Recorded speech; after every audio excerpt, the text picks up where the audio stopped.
Hi, I'm Matt. When the knuckle bushings wear out on certain vehicles, the original manufacturer will only sell you a complete new knuckle.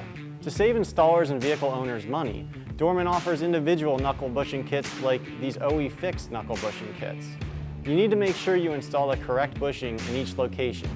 Many of the bushings in these kits may look the same, but each one goes into a specific location.